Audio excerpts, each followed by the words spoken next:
19 के पहले कर रही थी, वही हश्र होगा जो कांग्रेस का 2019 के चुनाव में हुआ था। सुपर्णो मोइत्रा जी, कांग्रेस जैसा ही हश्र होगा जो सवाल यहां पर खड़े किए हैं संबित पात्रा ने। और साथ ही मेरा अगला सवाल आपसे ये है, ये दीदी को बार बार बताने की जरूरत क्यों पड़ रही है कि मैं हिंदू हूं?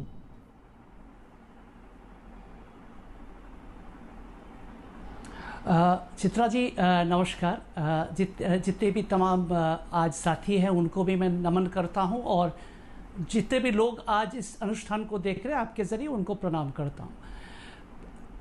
पहली बात यह है कि भारतीय जनता पार्टी का एक गलतफहमी है कि जो हिंदू धर्म है उनकी मिल्कियत बस उनके पास ही है। ये उनका एक गलत धारणा है।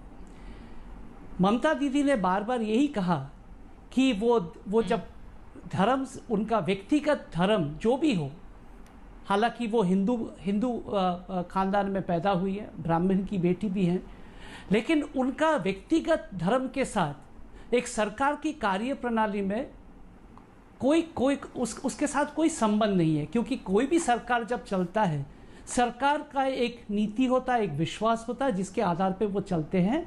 और हम लोग करीब 10 साल से कल्याण अभिविन्यास, विकास अभिविन्यास, विशिष्टता और 34 साल के वाम शासन के बाद अवसंरचना का जो बुरा हाल हुआ था उससे कैसे करके निपटे, उसके लिए हमने काम किया। दीदी ने कल यही कहा कि अगर आप समझते हैं कि आप ही बस हिंदू हैं तो ये आपका गलतफहमी है। मैं भी हिंदू हूं, लेकिन मैं राजनीति से अपना व्यक्तिगत धर्म को दूर रखने की कोशिश करता हूं। दुख की बात यह है चित्रा जी, बीजेपी के ट्रैक पर क्यों दौड़ने लगी दीदी? बहुत सम्मानीय आदरणीय है। मैं बीजेपी अगर जय श्री राम के नारे लगा रही है, बीजेपी जो भी करे, नहीं बीजेपी के ट्रैप में फंस गई ना फिर तो ममता बनर्जी, जिनको बताना पड़ा है कि मैं पूजा कर रही हूँ, देखिए मैं हिंदू हूँ, देखिए मुझे कोई हिंदू धर्म का पाठ ना पढ़ाए।